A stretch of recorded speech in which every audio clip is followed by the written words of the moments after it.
Welcome to episode 22 of Military Veterans Podcast, where we talk to veterans to learn about their stories and experiences. And today, we're joined by Joey Jordan. Hello. Hey, Joey. How are you, mate? All right? I'm doing all right, thanks. I'm doing all right. Good. How are you today? I'm very well, thank you. Very well, actually. Good stuff, good Just stuff. wondering why I'm number 22 and not number 1, but hey, I can live with that. Well, I was number one because, like I said, it's my fucking podcast. Yeah. All right, mate. I swore because we were just having a chat, and swear words rumble when you got a bit of banter going. Yeah. Now, Joey, thank you so much for coming on the show. So some people out there will know you as Mark Jordan. I think that's your real name, right? Yeah. And what's the back story with being called Joey? Well, I was christened Mark by my mum and dad, and I was Mark up till 16 years of age. And then pretty much the second day of walking into the depot at Winchester, the Light Division depot, and my section commander was a Man U fan and loved the footballer Joey Jordan. And quite rudely, I thought at the time, said, "You're now called Joey." So everyone started calling me Joey, because if they didn't call me Joey, they were doing 10 press-ups. And it just kind of stuck as I joined battalion, all the courses I did. And then gradually everyone was calling me it, and even my mum started calling me And it Joey. stuck. Oh, really? Yeah, Wow. and then when I got married, the sort of collection of friends and family were there on my side. When the vicar announced, "Do you Mark?" they all thought, "Who's this Mark guy?" So yeah, it kind of stuck all the way through my career. Brilliant. Well, thanks for sharing that, because that's a good insight. But for myself. even my boss now, James Cameron, introduces me as Mark Joey Mark, because he lives under two names. So it's quite weird. Fantastic. Well, to start off with every episode up to this one, in fact, from episode 5, we've done the 4 questions. And so I'll give you the 4 questions, and then we'll go into the main part of the show. Yep. So the 4 questions are: when did you join? What service and branch did you join? How long did you serve for? And what rank did you get to? So I joined in July 1987. The year that Kylie Minogue launched her pop career, and Bros also launched their pop career, so it's probably in everyone's mind. And I served for 31 very, very proud years, and I reached the rank of WO2, and I finished in the summer of 2018. Okay, is when I formally finished. And what service and branch did you join? So I joined the Light Infantry, okay, which was an infantry regiment of the Light Division at the age of 16. Okay. In the British Army. Absolutely. We've got to mention that, because yes, we do have listeners amazingly across 50 countries. Wow. Can you believe that? Yeah, so very patriotic, and always interested in service. And I think I always wanted to do it. Okay. When you're sort of 5, 6, my dad's background was motorsport, and I'd always had an interest in that. But I think at 7 or 8, I was realistic to the fact that not everyone became Gilles Villeneuve or Nelson Piquet, and I'd always action mans and liked playing soldiers, and I was playing soldiers while everyone went home for tea on my own. Okay. And which sounds weird, but it wasn't. Believe me, at the time, it was perfectly innocent. And my sister joined the RAF, sort of followed in her granddad's footsteps. And I'd always, I think, wanted to be in the services. And then what cemented it was kind of 11 years old, joined the cadets. You did, okay. And that was the Somerset Light Infantry Cadets. A lot of cap badges are affiliated and still are with cadets. Mendip Platoon. And that was what I wanted to do. Right, And right. Well, before you carry on there, that's a great insight into like your childhood. But I would like to go back even further to where you were born, and then where you grew up to that time when you were doing cadets. So I was, well, my early years were in Henley-on-Thames, which are people thinking silver spoon, but it wasn't. It was purely logistically for where my father was working, and also did a stint in Saudi Arabia. And I remember it being a big house. We had a huge house and a big garage and lots of nice race cars in it. And I remember going to primary school there. But at 6 or 7, moved down to Somerset because parents bought a hotel. They'd always wanted a a hotel to run their own business, and that was Shepton Mallet in Somerset. Okay. And that's where my sort of earliest, happiest days were, as running around playing soldiers and playing, Kirby and getting an Evel Knievel bike for Christmas, and my first bike, and that was all there. And I guess it was blissfully lovely because parents were very busy, so it was kind of my sister and I doing our own stuff. And I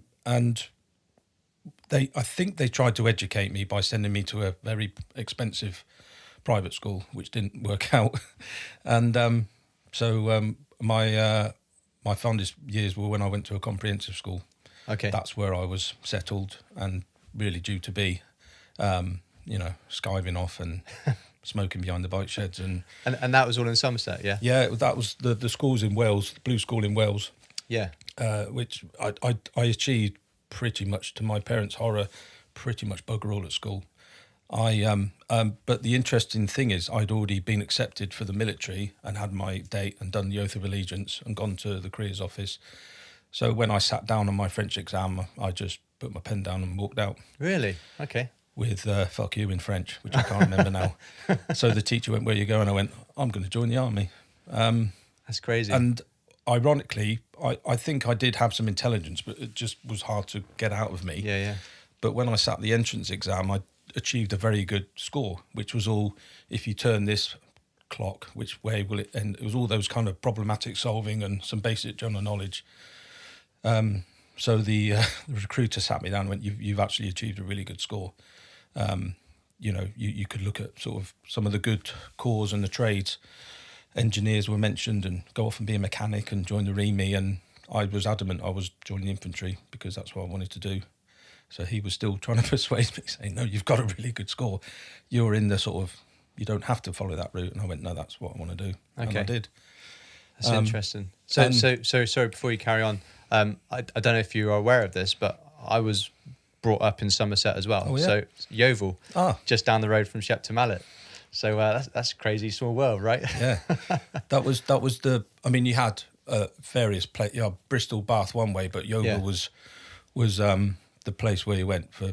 Well, I remember going Christmas shopping all the time with my nan, and it was. I haven't been back for a while, but yeah, it's changed a little bit. It has changed a little bit. But you mentioned about doing cadets. Yes, the Somerset Light Infantry, Somerset Light Infantry. Platoon, which was absolutely fantastic. Meeting once a week, doing sort of early drill, and doing annual camps and getting your different stars. Yeah. So I climbed the ladder quite well, and got to a good rank. Which then someone told me that when I joined, if I joined the same unit as in the light infantry, you kept that rank when you joined. So that was, I thought, well, that's brilliant. So right. I walked into my platoon sergeant's office. We're all queuing up outside, and everyone was going in and getting screamed at, your number, your name, your rank. This is what you'll be known as. I was still marked then, technically, on day one. And to go to your bed space, show where it was, and wait there. And everything was going fine. And then I stood there and didn't move, and he went, "Is there a problem?" I went, "Yeah, you've got my rank wrong. I'm actually colour sergeant." No. Not private. I just wanted to mention that. And to be fair, he went, he's no longer with us, unfortunately. The amazing Paul Harding said, "Oh, I'm sorry, colour. I, how remiss of me. Corporal Holland will take you over to the mess, give you some tea and toast, and don't worry about all the other stuff these privates are doing." So I thought, lovely. Picked up my suitcase and started to go to the door, and was then met with a barrage of "fucking get on my parade square," and then was then introduced to British Army PT for 3 hours, and then started crying and wanted to go home and accusing them of bullying. And so it was an interesting first day. That's your first day. And so I went from Colour Sergeant Mark Jordan to Private Joey Jordan within a day, but I was happy with Private. By then I was re-educated, but it's a story I still tell to the day. Who told you that? Who said, "Hey, could you done this?" He was a lad called Jason Buckley, and he then achieved the highest echelon of a career after that, of stacking shelves in Summerfield supermarket. Oh, right. So fuck you. I did go back on my first leave with what was it felt like a lot of money then, and achieved what I thought was an amazing thing, and found him in Summerfield and told him thank you very much. But in hindsight, it worked well, because they thought at that point I would literally walk out, because at that point you could say this isn't for me. There was a lot of lads regretting it. I mean, we started with 100 and something and 30 odd passed out, so I think it was in my credit that I stuck it out. Okay. So you joined, what age were you when you joined? 16. It was 16. Okay. Yeah, so I did junior soldiers. You either did junior leaders or junior soldiers, and it was kind of 6 months. I look back and it was good. It was really good. At the time, it was woken up at 2 a.m. and everyone would have gone through that sort of training, and it did turn you into a soldier. At the time, you think this is horrible, and you've made your locker all nice and tidy and everything's, and then it gets thrown out the window. Yeah. And you think, I need to write to my local MP and complain about this. But I and there were tricks of the trade. These are guys, the corporals that were training us, and the platoon sergeant. This was so you quickly run in and you get changed for the next thing. You have literally 5 minutes, so your kit's everywhere, and they, unbeknownst to you, come in and alleviate you of those items, and then you do 1157 check. That's all your clothing, and where's your red top for PT? I don't know where it was. Well, I've got one here you can have. It'll cost you a cup of coffee or a jar of coffee, so you're paying to get your stuff back. and just, I think you briefly touched on it. We do have loads of civilians listen to this, which is awesome. But the 1157 is essentially a list of all your kit that you get issued when you join. Yeah, literally day one, you're inundated with the world of clothing and different sorts of, which you had to learn as well. So there's different dress for different things, and you quickly have to go away. And it's not take half an hour, have a shower. It's quickly into the next thing. And physical training was done in different things. Different colours, T-shirts. Yeah, so I don't know why. You had a red one and a white one and some very tight blue shorts, which when we're talking about the 80s, and some white DAPs. They were called DAPs. Were they? It got better, I think, early 90s. The high-tech trainers came out. But that's it, the silver shads. Yeah, we used to do a thing called a basic fitness test, which was a 1.5 mile run in these DAPs, which were like running in bare feet, basically. Yeah. So, yeah, there was a lot of stuff to learn, and I guess, again, that's how they knew they were getting some quality out the door, because you literally went from depot, potentially, to walking the streets of Northern Ireland. Yeah. So you joined Winchester, is that right? Yeah, Sir John Moore Barracks in Winchester. It's still there now as ATR Winchester, and it's always been a training centre, and it was very new.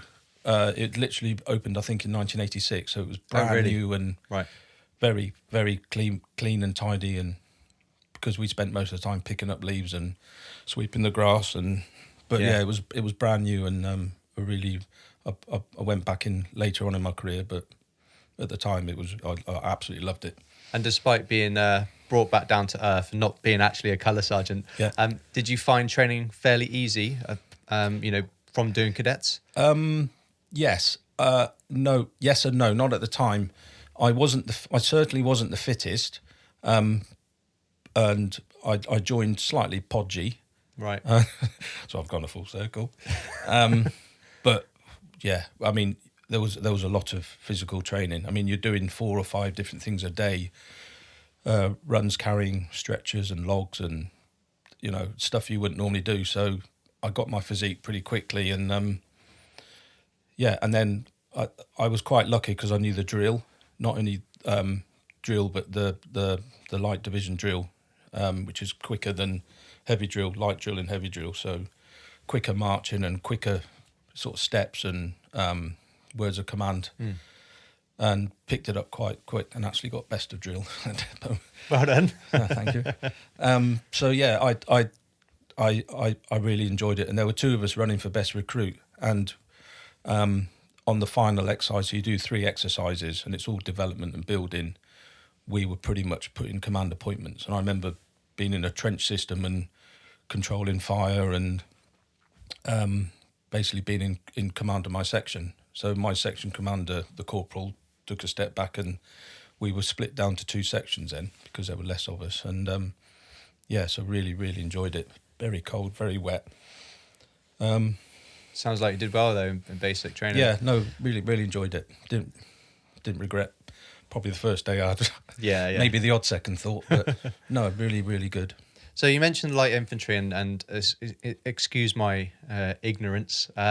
Does that still exist today? Well, they've merged with the rifles. So Okay. the green jackets and the light infantry. So they used years back they were county regiments. So you had Somerset Light Infantry, Cornwall, Yorkshire, Shropshire, and then the green jackets had the Oxon Bucks and sort of more county regiments, and they became officially the 3 battalions, regular battalions of the light infantry and green jackets, and then some reservist ones, and then the rifles were formed. Well, while I was still in the light infantry, 3 battalions became 2. So Right. it was all about options for change and slimlining the military as they were doing, and then the rifles were formed into what they are today. Okay, that makes sense. So people now know as the rifles, but the origins were light infantry and the green jackets. Good to learn. It's good to learn. So from training, you move on to your first unit. Would you call it that? Yes, and again, my section commander, Lettice Headley, who was third, so they were quite loyal to their battalion, and if people did quite well, they wanted them in their battalion. Okay. And there was a lot of, I remember 1 and 2 Allied were in either Northern Ireland or Germany, so a lot of those, literally everyone that was light infantry went to those, and only 3 people got the 3rd Battalion Light Infantry, and that's because I know he kept them, and all I knew was it was Weeton Barracks. I didn't know where we were going. I didn't know where Weeton was. Right. All 3 of us were on a train with our worldly possessions in a box got sent forward to the QM department, but you had pretty much everything in the sort of grip bag, sausage kit bag, and got off the train at a place called Kirkham. I remember going through Preston. I knew where that was, so I thought, we're kind of Lancashire way, and then picked up by a Land Rover and noticed Blackpool Tower. Oh, really? In the distance, and was thrown into the land of Blackpool at 17 and a half by now, with more money than I'd ever had in my life, and enjoying alcohol, fags, and settled into battalion life quite quickly because it was a fast pace. I mean, we were straight to a tour of Kenya pretty much quickly, and then and we're planning, and was already planned to move to Germany. Oh, wow, okay. In kind of 89, 90. So I'm going into an armoured infantry role. So I was very quickly put through my driving test in a white Nissan Micra in Driffield with everyone else, and then straight onto a 432, which was the sort of early, well, not now, the Warriors now, and sort of armoured infantry as a driver, one of those. So absolute heaven.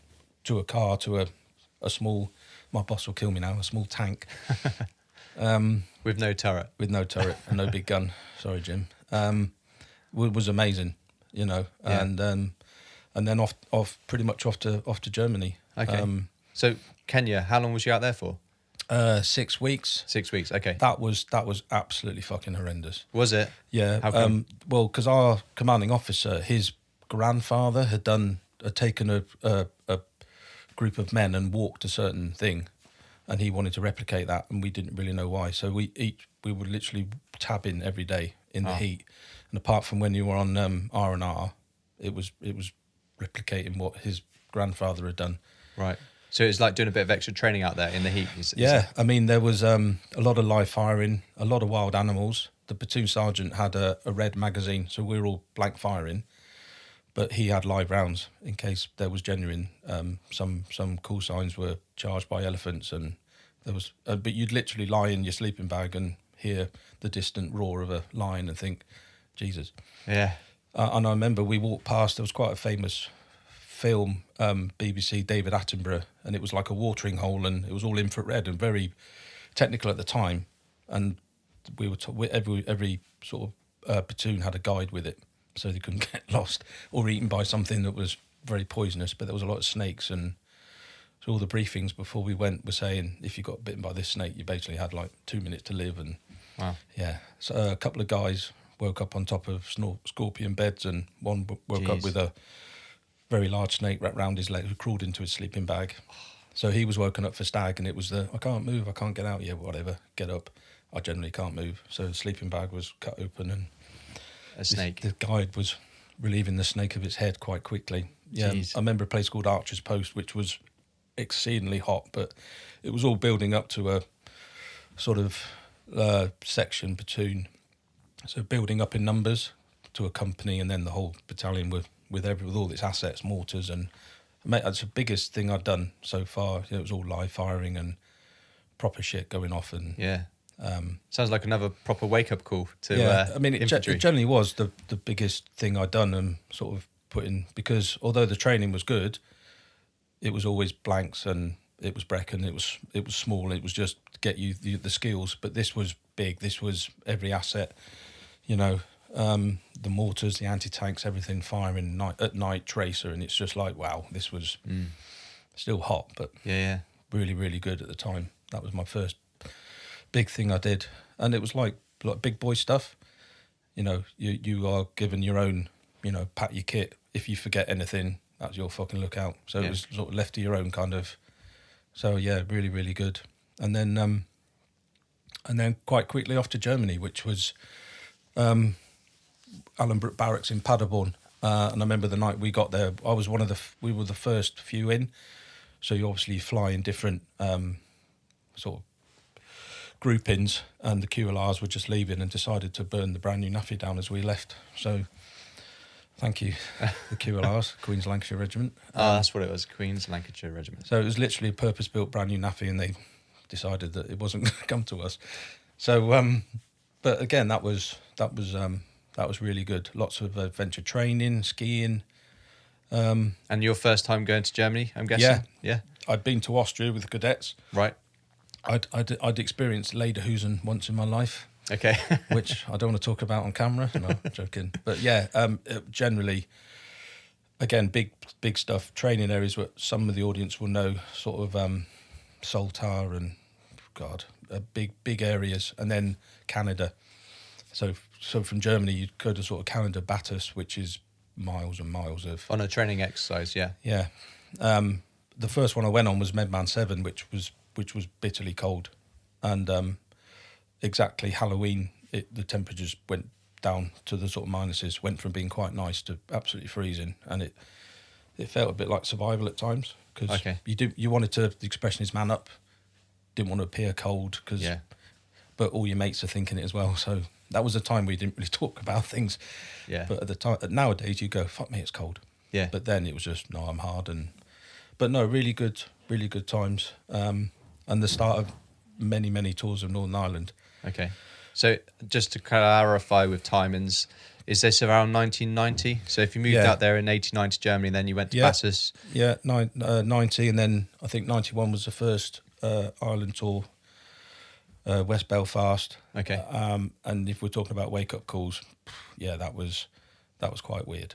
Yeah. That was, it was just a lack of understanding. And we'd done all the training, the soldier training, but the human side of it, I just couldn't grasp, because you were listening to sort of Coronation Street playing as you walk past a house, and you think, okay, and then a petrol bomb sort of around the corner. So it was, you definitely felt like you're doing a job, but a lot of it you're questioning, why am I sort of, every time you leave the gate, your life is, it was a definite wake up call of immortality and some actual experiencing some. I'd gone from a pretend enemy or a target, a wooden target, figure 11, which is because that's the size of it, to actually a man dressed in a balaclava pointing a weapon at you and firing. Okay. Again, we'd been trained, but it was all training. It was all not pretend, but it was as realistic as they could make it without actually shooting at you. Sort of blank rounds. And then actually the first patrol I left the gate on, we were engaged with, they reckon about 2,000 rounds. There were 4 gunmen. So literally pinging up around the pavement, around my feet. Wow. Was quite interesting. But it brought, certainly, you work in small teams as well, and it I think brought everyone really close. Yeah. There was a real brotherhood out there. Everyone did their job, and we didn't suffer any fatalities. We unfortunately lost a dog handler at North Howard Street Mill, which was where A Company were. So again, that was a bit of a, this is real. This is real. Yeah. And so you were doing patrols down the streets, to try and keep the peace? Yeah. So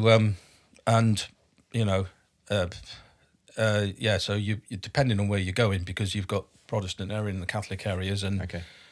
one area is more enjoyable to patrol in than the other. One, you're not welcome with open arms, but it's fairly peaceful, and to see the sort of Union Jacks everywhere and the pavements were red, white and blue, to then depend where you're going, Falls Road, Ballymurphy, is a totally different story. And Right. kids of 6 or 7 just absolutely hating you and throwing bricks at you is quite weird. Up to sort of 70-year-old old biddies. Wow. Okay. You try your best. It's all heart. They called it hearts and minds, quite an American term, but you're on a losing battle, because they're born with that hatred. You're walking, along on our street. So a lovely 70-year-old lady is, "Hello, madam," and it's like, "Fuck off." And you're like, Yeah. "Oh, okay, wow." Yeah. So And you're, I'm guessing, early 20s at that time? yeah, so I was probably I was just 18, 19. Oh, so, okay. And I remember because like I said, junior soldiers, you actually start your service at 18. So I didn't realise my first 2 years was kind of a gift from me. Bakshi. Yeah. So I had just literally signed on, and that's where you choose. At the time, you could choose a length of service, and I, for some reason, went 22. Right. Okay. And because I just wanted that was my career. A lot of guys were different. A lot of guys wanted 6 years, 9 years, but I was always, this is what I want to do. Going to do the lot. And yeah. I think from the first day in depot, we were briefed by a warrant officer, and I thought, that's where I want to be one day. Yeah. So you complete that tour. Yep. Is that a 6-monther, or do you remember? Yeah, no, a 6-month tour 6-month tour. with a week's R&R. So it was Okay. it was a summer tour, and then you go back to Germany. then you go back to Germany, and then pretty much a couple of exercises, and then sort of back to Ireland Back again. to Northern Ireland. So Okay. it's but that becomes part of your job. It's quite weird looking back, because we were an armoured infantry unit. So when we were back in Germany, we were in the tank parks, and sorry, boss, they were called tank parks, although there weren't tanks there. So you're doing vehicle maintenance and up to your elbows in grease and changing tracks, and that's your day to day. And then going on exercise in Canada or in Germany and bombing around in these sort of vehicles, and then you're back on foot and sort of walking around streets of Ireland. But it certainly went quick, and that period ended with the 3 battalions, like I said, moving to the 2. So technically, the 3rd battalion lost its name because we became 2 Ally, but 2 Ally merged. The personnel merged into 1 and 3. So we stayed as a unit and welcomed in new people. And there was a lot of voluntary redundancy. A lot of the senior corporals and sergeants. I remember just people disappearing who decided that's what they wanted at the time. So it was quite a weird time. But it ended with a tour of Bosnia, which I really enjoyed. Okay. Really cold. Before you touch on that, how many back and forths was it to Northern Ireland whilst you were essentially living out in Germany? 3. 3. Cookstown, Belfast, Crossman. Yeah, so 3. Okay. And then And then in that time, could be from any one of those. Is there a real standout moment that you'll never forget? I know you mentioned about having all the rounds hitting your feet and bouncing off the pavement, but yeah. anything that you want to share with everybody? It's hard to sort of pick a moment. It was I remember it fondly. I loved Germany. I loved I got married because I went as a single man and sort of fell in love before we left the UK. So it was kind of never see you again or got married. So I just had Aaron. So I enjoyed it because I was a young family man and we had a quarter and it was a lovely house and everything was. But I was away quite a hell of a lot looking back on it. I think I think it was just a period of growing up. I did in all that busy time, I did an NCO's card, so I got my first rank. We'd converted to Warrior, which was a better vehicle than the 432 because it had a little gun on it. It wasn't a tank, Jim, but it was a thing that could fire back, perfectly look after itself. And I'd done the gunnery course, done really well on that. So I was selected to be the OC's gunner, which was really good. We did a Canada exercise with Warriors, and also started playing a lot of rugby. We started a rugby league team. They're probably the real fond memories. Probably the after games were really, yeah. So it was a real core of good mates, good people. Really, really working hard, but also a good time to be quite young and have a bit of money in your pocket and get pissed. Yeah. So yeah, really, really that they're the sort of memories I hold dear. I think you look back and you think, I wish I had a memory stick. I can remember my younger times, and as you get to an old bloke. Yeah. But yeah, they were really, really good times. I absolutely loved it. And then you say you started to go to Bosnia. You went to Bosnia. Yeah, so we got Bosnia was happening, and it was quite interesting because we went as UN, so all the vehicles were white, painted white, and we were very held by. We were in Vitez, a small little town, because our immediate support was to sort of Sarajevo, Mount Igman, places like this, and I was selected to be part of the intelligence sort of troop, so looking at what was going on. So I did an int course, and fucking cold, really cold, but we went from UN, so it was all white, and you couldn't, if literally they put a log across the road, that was a barrier, and you weren't allowed, because you had certain rules and regulations. And then just before Christmas, I think it was 97 or 98. No, 97. Or it might be 96. Around 6 or 7, yeah. The politicians decided, and we became non-UN and NATO. So we went to DPM and became under the ISAF sort of banner. Okay. And so we went from one day stopping at a log to the next day just driving through it. Because then I think they just ramped up our presence, and it wasn't really happening. There was still many factions fighting, and I think they just wanted to get a grip of the situation, and spent Christmas Day in a metal factory in Vitez, Banja Luka, which was utterly shit, but also utterly brilliant because everyone was in the same boat, and we chopped down a tree from a nearby forest and put silooms, which are glow in the dark sticks, as people would know them, and mine tape on it. And I happened to have, we all got sent really nice boxes, little decorations to put around. And I got sent a Christmas CD, which was playing. And, the chefs, as always, did a brilliant job. And we had a kind of Christmas dinner as such. And people like W.H. Smith sent out DVDs, and oh, nice. Or they were videos then. No, they might have been. No, they were videos still. Yeah. So yeah, it was again under the sort of Union Jack, a pleasure to sort of be there, and I think the battalion was itching to go, and we got the call, and then so spent Christmas and New Year's. I remember coming back, and at the airport, Oasis had just released on that day. I flew back. What's the Story? Morning Glory. All right. So I was the only one to have that on CD, so that got passed around quite a lot, because that became the sort of soundtrack of the tour as well. And it's still one of my favourite albums. And so there's sort of memories like that as well. So you mentioned being part of UN and then part of NATO, so kind of experiencing both of those. Was there kind of like a moment out there that you thought, this is mind-blowing? Like, I'm guessing, did you have other nations working alongside you as well? Yeah, no, there was Danes and Estonians, and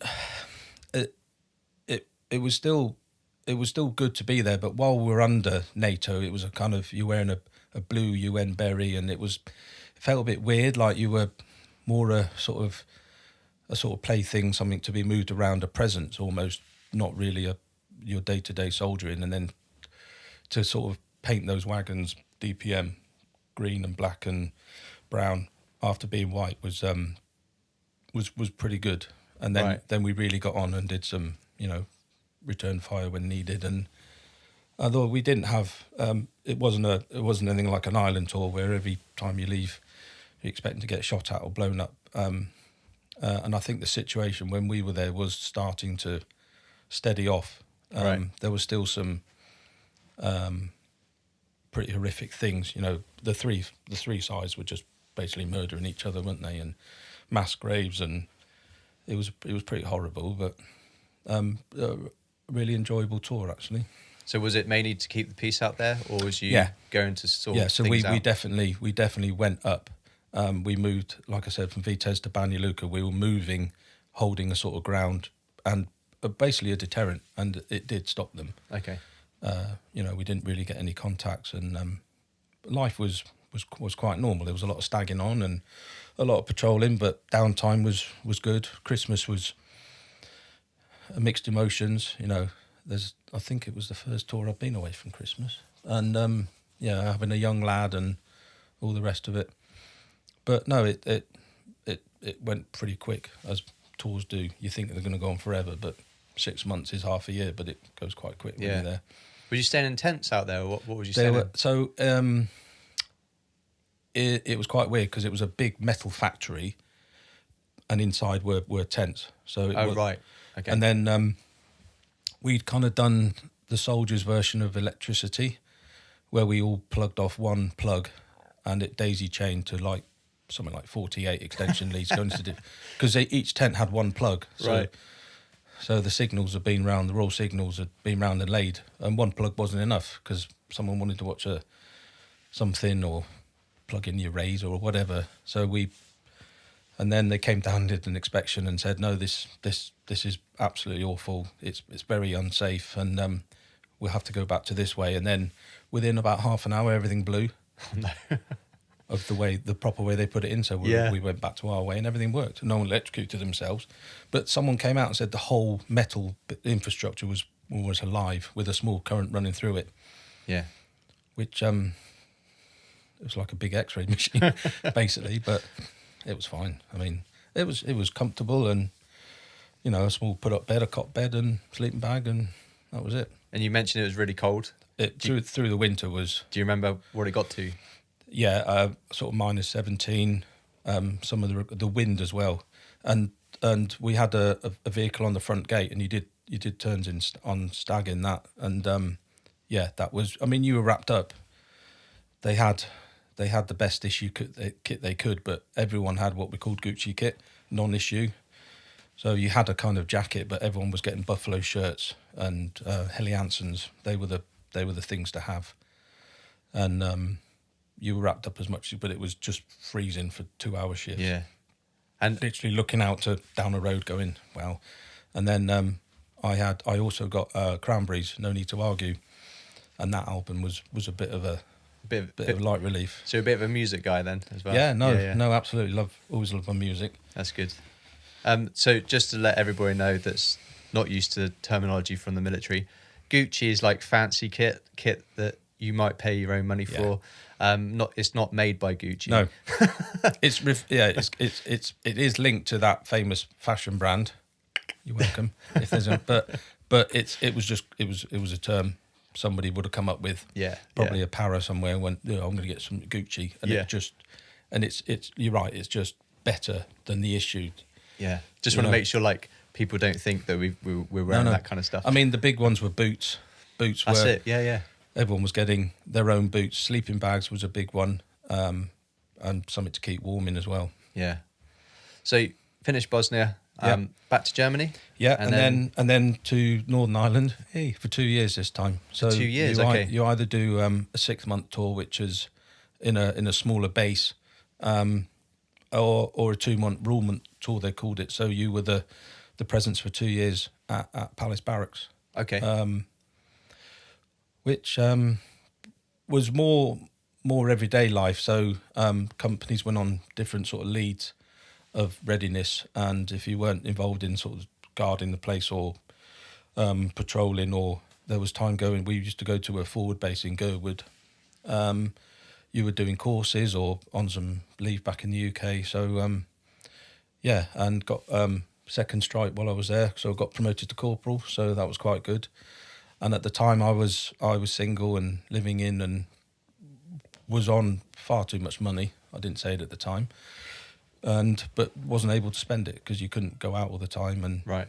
a lot of places were always put out of bounds. So the local town was Hollywood. That was put out of bounds. You were allowed to go to Belfast, and you're allowed to go to Bangor, which is the other close town. But they said try and go to Bangor because it's safer. But Belfast was far safer because there was British students out there. There was more of a population to mix into, so you're able to go to the cinema. And I actually went to the cinema, and then literally 2 nights later was stood outside it in full riot gear because there's a period of time which is known as the Troubles around the marching season, and we spent pretty much 3 weeks ready to go out the gate in a various dress of either full riot gear or with it close by. So that's through the sort of summer period. But Is that with the big shields and stuff? yeah, Yeah. getting things thrown at you and not allowed to throw things back. But no, there was easy is not the word, but it was the more easy, I suppose, the better tour, because it was a longer period and you did other things. I went back to the UK and did various other courses while you were there, and so it was a sort of more of a normality to that tour, Okay. I suppose is the word, than living in a very small base on top of each other. Sort of, you had what we'd know as, even nowadays, as a decent block in Palace Barracks. Okay. Lots of helicopter noises because it was a big landing point for helicopters, and then So that was 2 years corporal. What years were they? You were out there? so that was 97 to 99. Okay. Because I remember getting back and then going to depot, the training regiment, as a millennium happened, and that's where I took the decision to move to a different area of the British Army. Okay. So just explain that then. So you said you moved in 2000 or Yeah, so I think I was 99 to just to start the millennium, and then Right. that 2 years finished, and just at sort of end of 2001.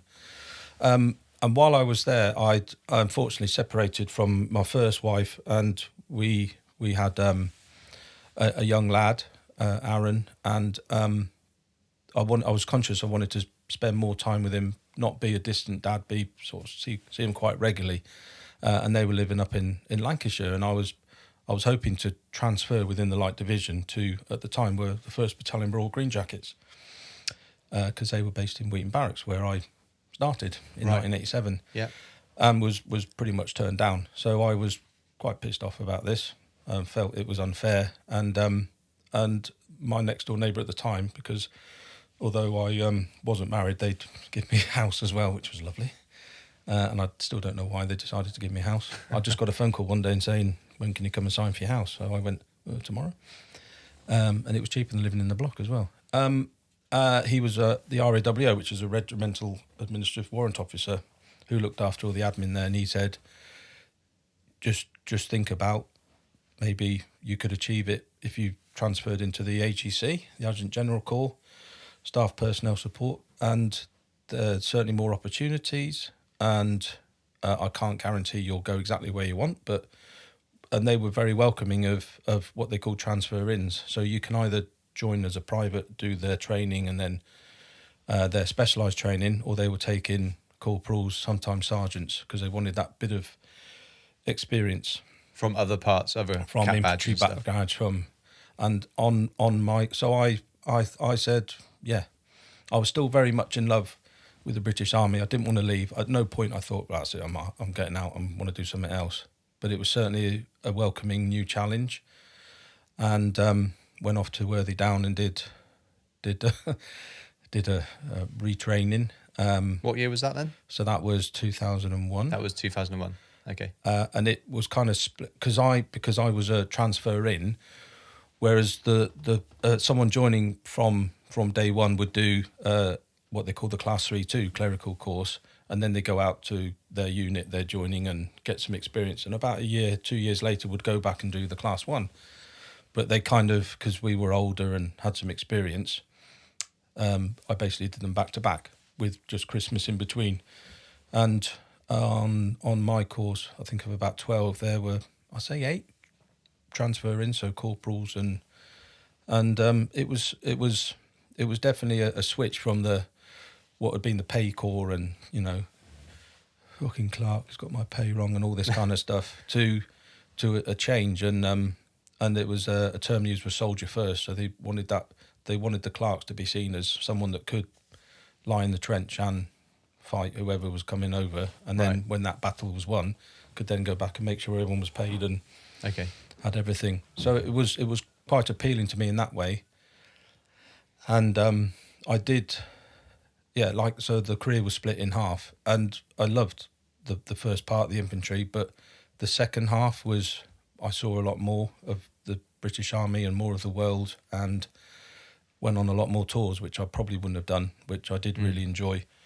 So if I do the maths right, that's about 12 years in the infantry? 87 to 99, so yeah. Well, I sort of go 14 and then, so it's just under half my career, I reckon, 13, 14 years. And then ironically did all the training very well, and then was, walked in front of the boss where you get told where you're going, and he said, "You're going to 1RGJ." So I was a corporal still then, and off I went to off to the 1st Battalion Green, and there, it's not a rivalry, but there is a different, between the light, they're the same division, but light infantry, green jackets. There is a bit of a rivalry, but I absolutely love my time with 1st Battalion Royal Green Jackets, an amazing unit. Paul Hardin, who I mentioned before, my first platoon sergeant, was back there as an officer, and I absolutely loved it. I loved being. It was absolute nightmare for many reasons. I was with my girlfriend at the time, who I was due to marry, and she was going to come up there with me. And the house fell through, so she had to go and live with her parents. All our stuff was in storage. So I basically got there with a tracksuit on, and everyone assumed I was still light infantry and was, what are you doing here? Are you coming to help out? And no, I'm your new clerk. Yeah, of course you are, Joey. Yeah. And I was. So I walked into a company, and there was a lot of paperwork to clear. And then someone said, we're going to Ireland in a week and a half. Sorry? Yeah. So, that was off to Gurwood. So, and it gave me a time to, I guess, settle in. When you're in a testing situation, it's a time where people see each other's qualities, and I think people realised I was quite good at that job, because it became a full 6-month tour. So I had to then get everyone's R&R sorted and their flights, and I was also used because my first OC as a clerk saw I was ex-infantry, so he sort of went, you can come and do the infantry stuff as well. Really? So I was quite busy, and I didn't realise how busy I was till my RAWO came to Gurwood and said, "You're going to go back to Palace Barracks and basically sit in a room and sit on a PlayStation for a week, because you need time to chill out, because we were going out on patrols till sort of 2 a.m, and then I was in the office while everyone else was then sleeping. I was in the office at 7 to make sure everyone got paid and got the flights. Doing the clerk stuff. So I was busy. And you were a corporal then still? Yeah. You kept your rank? Yeah. Yeah. And then was selected for promotion. No, was close to coming off they call it a board, where you sit on a board for promotion, and my boss at the time said, "I see you as a sergeant, but it's just you need a bit more experience in the clerical." So I did another year with Green Jackets, which I was completely happy with, and then came off and got selected promotion for 2004. Okay. Where I moved to my next unit as a sergeant, which was 19 Regiment Royal Artillery, the Highland Gunners as they were called then, in Larkhill. And again, really good. I was really happy to see another side of military life and the Gunners, and they had AS-90s, which are a big gun, Big gun. which drives around and we went on 2 tours, one of Ireland and one of Iraq. Yeah. No, Afghan. No, Iraq was with Iraq and Afghan. So with the Green Jackets, well, I managed an Ireland tour, an Iraq tour, and Op Fresco, which was the fire dispute. So we went off to a small TA centre in Scotland and pretended to be firemen. Okay. None of us were. No. In a what's lovingly called a Green Goddess, which is a army fire truck. Many of the audience will know about it from sort of 50s, which took about half an hour to get up to speed, and we were always escorted by a police car.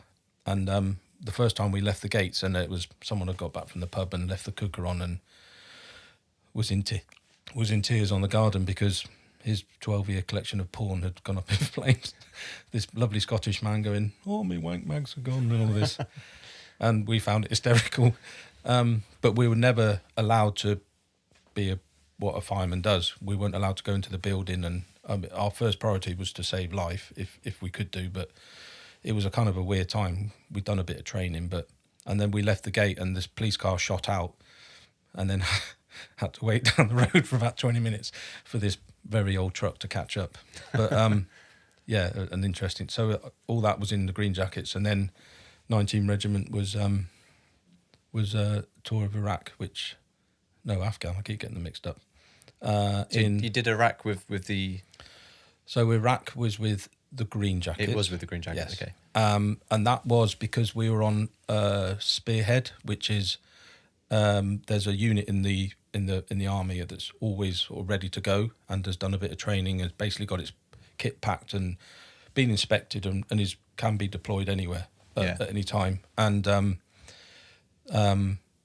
the war fighting phase had just finished on the second Iraqi, because there was a 90s, there was an Iraqi invasion, and then the second one, and so we were just unofficially the first Telit one, but we kind of went out there, and I was lucky to go up to so we were kind of Basra based and the Shiba Log base, as it's lovingly called, which was a lot of people in a small area, but we went up to Alamara, which was just the company I was with, which was a bit more feisty, and you saw a bit more things, and yeah, really, again, doing the clerical stuff, but also happy to go out with the sort of boss and do some infantry stuff as well. So you did some infantry stuff when you were out there, yeah? And then sort of came back to a new baby boy, Bradley. So yeah, with the lady I married that we moved from Worthy down with, Rebecca, and yeah, so that was enjoyable. And then How long was you out there for? 6 months. That was 6 months. Yeah. Okay. And got back just in time to watch England win the Rugby World Cup. Yep. Because I came back slightly early for Bradley's birth. So Okay. Thank you, Bradley, for getting me back to watch the World Cup. England win the World Cup. Wilkinson drop goal. Oh yeah, remember that. So yeah, 19 Reg was my first tour as a sergeant, doing a role as SSA, which is Staff Support Assistant. So each unit in the battalion or the regiment will have its own clerk. So each company or each squadron, and then the senior appointments sit in sort of the headquarters and do the sort of main management jobs. SSA was one I was steered towards. It's a kind of a bit of the legality side of things, looking into where the naughty boys are getting all the paperwork done, but you work very closely with the CO and the adjutant, two senior roles. So I really enjoyed it because it was quite a small group. And then when we went out on to Afghanistan, I was in that small group still and sort of went a lot of places with the CO, and which I wouldn't have got the opportunity otherwise, I don't think. So I really enjoyed it. Went to Lashkar. So Okay. a lot of people sort of work out a bastion and don't like it because it's big and dusty, and the cookhouse was nice. Went off to Lashkar, which was a smaller sort of base, and yeah, really, really, enjoyed again is the wrong word, but it was a good tour. Lost a hell of a lot of weight, which was a bonus, and then put it back on again. But no. Any experience you want to share from out there? Because I'm guessing that was another full 5-6 month tour. It was just that proud to be doing your job. That was where everything, Iraq had been happening, and then it was all Afghanistan post sort of 9/11, and it was the main effort of the British Army. There was still Iraq happening, so there was for a time there were both sort of fronts, but Afghan was where all the money was going, and just really proud to be kind of doing the high end of what you're paid to do. Any soldier, any sailor, any airman, air lady airman doesn't want to sit in a camp. They want to be out on a ship, on a supporting fast air, or out on an operational tour. And if you didn't want to do that, you're in the wrong job. So it was the main thought process. Looking back on it, was just really not pleased to be there, but proud to be there. And yeah, there was some horrible times, repatriations every week. The Vikings, the Royal Anglians at the time was one of the infantry call signs on the ground was losing a lot of people. Unfortunately, 19 Regiment did suffer a fatality, and it was part of it, and you kind of had to get on with things. And then we remembered him quite correctly when we got back to Larkhill, Dave Pidge Wilkinson. So it was that was a wake up call. Not that you weren't thinking about it, but it was other units. The infantry were taking, like I say, a lot of casualties and fatalities. I was with an artillery unit, and we were sort of in the rear base firing things, and Pidge unfortunately lost his life, and that was a kind of a bit of a wake up call. And the sadder thing of that tour